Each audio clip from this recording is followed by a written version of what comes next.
les marchés financiers avec IG Markets, CFD Trading. Bonjour, c'est Gilles du site boursicoté.com. Voici l'analyse technique du CAC 40 pour cette journée du lundi 18 juin 2012.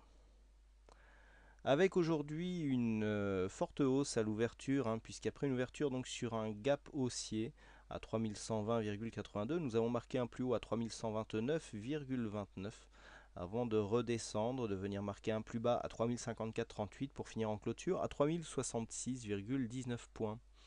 Le CAC 40 perd 0,69% sur cette séance, un peu plus de 21 points perdus par rapport au cours de clôture.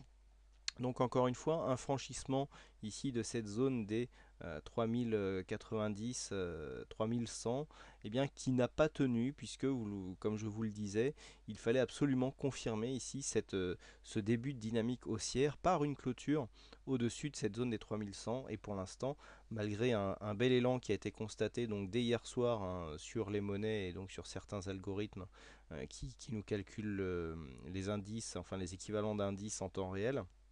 Effectivement, on est monté assez haut, au-delà des 3150, mais les cours n'ont pas tenu et donc nous revenons ici clôturés dans cette zone de laquelle le CAC n'arrive pas à s'extirper. Et donc cela nous prouve que malgré les relativement bonnes nouvelles macro ou géopolitiques, on a du mal à sortir de cette zone et de venir marquer un rebond assez franc. En ce qui concerne les indicateurs, donc peu d'informations nous sont données par le RSI. Nous avons un stochastique, lui, qui continue donc sur son évolution ici relativement hésitante. Au niveau du MACD, donc le MACD sur cet échec de remontée ici repasse en évolution baissière. Vous voyez que l'évolution est vraiment très, très fine, puisque on a vraiment un histogramme qui est quasiment de la même hauteur que le précédent. Donc il s'en est fallu de peu, alors que les cours étaient bien partis. On a eu un histogramme pour ceux qui peuvent le suivre en temps réel, donc sur le journalier, qui est resté au-dessus un bon moment. Et puis au fur et à mesure que les cours descendaient, et finalement c'est dans le rouge. Donc on voit bien ici cette dynamique qui prend fin, puisque là, même après ici ce retournement, on avait recréé ici un second élan qui aurait pu être confirmé si les cours étaient restés bien au-dessus des 3100. Mais avec cette rechute, on voit que cet indicateur nous montre que c'est plutôt la baisse qu'il faudra privilégier à partir de maintenant, avec donc un MACD qui se retourne et des volumes pour cette séance de baisse qui sont relativement importants. Si on exclut ici cette séance donc des des 4 sorcières qui a eu lieu vendredi, on revient sur des volumes qui sont quand même au-dessus de la moyenne. Et donc le fait d'avoir une telle séance de baisse avec un tel signal, avec des volumes supérieurs à la moyenne, ce n'est pas trop de bon augure pour la suite, puisque il n'y a vraiment rien qui vient soutenir cette hausse à part 2-3 éléments mineurs que je vais vous présenter maintenant, volatilité supérieure à la moyenne. Alors si on se rapproche, on peut constater déjà que l'objectif ici des 3127, qui était l'objectif donc affiché, le prochain objectif à atteindre en cas de franchissement ici de cette zone des 3093-3100, c'était atteindre ici cette résistance. Alors la résistance a été atteinte, mais les cours n'ont pas tenu, c'est-à-dire on a ouvert largement en dehors des bandes de Bollinger. On était sur une forte dynamique, on est venu ici toucher l'objectif et les cours sont redescendus, donc la bulle ici s'est redégonflée. Alors on n'a jamais réussi à remonter. À un moment, on a cru qu'on allait rebondir ici sur cette zone des 3093-94, mais finalement le rebond n'a pas eu lieu et donc les courses sont revenues ici, dans cette zone qui se trouve sous la ligne ici, cette ligne infranchissable qui paraît infranchissable, au-dessus de laquelle les cours n'ont pas clôturé depuis maintenant un bon moment, puisque la dernière clôture au-dessus de cette zone c'était le 11 mai. Et vous voyez que depuis qu'on est passé en dessous, on a du mal à repasser par-dessus, puisqu'à chaque fois qu'il y a une attaque, la première ayant eu lieu ici sur cette zone, vous voyez que les attaques sont de plus en plus fortes, mais à chaque fois on redescend. Alors quoi qu'il en soit, les attaques sont quand même de plus en plus franches, puisque là on a un plus haut ici à 3099,84, sur cette bougie, le plus haut se situe à 3104. Nous avons 3121 sur la bougie du 11 juin et donc 3129,29 sur cette bougie. Donc on voit que les attaques ici sont de plus en plus fortes, mais à chaque fois les cours retombent. Alors on a un signal, alors hormis tous les signaux que je vous ai donnés qui nous confirment une possible rechute ici sur la zone des 3000 points, eh bien nous avons un autre signal chartiste puisque nous avons ici cette bougie qui est relativement forte avec donc une ouverture sur gap, une clôture qui se fait dans la moitié inférieure donc de la bougie précédente et donc c'est une structure en pénétrante baissière, donc signal qui devrait être confirmé par une bougie baissière lors de la prochaine séance et qui nous donne normalement un objectif qui se situe quasiment sur les 2995 points ici sur ce récent plus bas. Donc on le voit, une belle dynamique. Alors on a cette première dynamique ici qui s'était soldée par un doji en croix inversée. On était revenu descendre. On avait cherché donc lundi dernier à revenir à repasser au-dessus de cette zone. La dynamique était retombée. On avait relongé ici l'ancienne résistance comme un support. Et puis la dynamique impulsée vendredi aurait pu nous faire penser qu'après une ouverture sur ce gap, eh bien, on aurait pu s'affranchir de cette zone pour aller chercher un nouvel objectif. Pas du tout. On reste ici coiffé par la moyenne mobile 50 jours. On arrive à préserver la moyenne mobile 20 exponentielle.